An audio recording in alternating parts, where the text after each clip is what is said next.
आपके कुछ रिमेनिंग चीज़ें पेजिनेशन की रहती हैं। जिस तरह हमने प्लेन पेजिनेशन देखा, उसके बाद पेजिनेशन एलजी देखा, इसी तरह हमारे पास पेजिनेशन स्मॉल भी मौजूद है। उस बिल्कुल सेम कोड है, सिर्फ और सिर्फ क्लासेस चेंज हैं ताकि अंडरस्टैंडिंग हमारी आसान हो। तो ये डिफ़ॉल्ट है जो पहले हमने बनाया था, तो इस डिफ़ॉल्ट को दोबारा लिखने की ज़रूरत नहीं है क्योंकि हम ऑलरेडी ऊपर कर चुके हैं। लेकिन पेजिनेशन एसएम को देखना ज़रूरी है क्योंकि हम एलजी देख चुके हैं लेकिन हमने एसएम नहीं देखा था। बाकी कोड बिल्कुल एज इट इज़ सेम है जो कि हमने प्रीवियस किया था, सिर्फ अंडरस्टैंडिंग के लिए काम कर रहे हैं। तो मैंने कंट्रोल एस किया, पेज को रिफ्रेश किया और आप देख रहे हो कि बेसिक डिफरेंस तीनों के अंदर, ये डिफ़ॉल्ट है, ये एलजी है और उसके बाद ये कोड जो है हमारा क्या है, वो स्मॉल का है। तो पेजिनेशन का ऑप्शन जो है नॉर्मली हम जैसे मैंने पहले कहा कि उस वक्त इस्तेमाल कर रहे होते हैं जब मल्टीपल पेजेस के हवाले से बता रहे हो आप, लेकिन ज़रूरी नहीं है कि आप इसको पेज के लिए इस्तेमाल करें। बाज़ वेबसाइट या ब्लॉग के अंदर इसे आर्टिकल के बिहाफ पर भी इस्तेमाल किया जाता है। यानी अगर आपके एक से ज़्यादा आर्टिकल्स लिखे हुए हैं और आप यूज़र को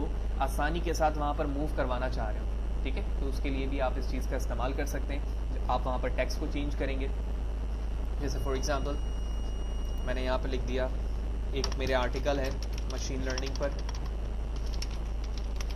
ठीक है, सिमिलरली डीप लर्निंग पर है, एचआरएफ के अंदर आप लिंक देंगे,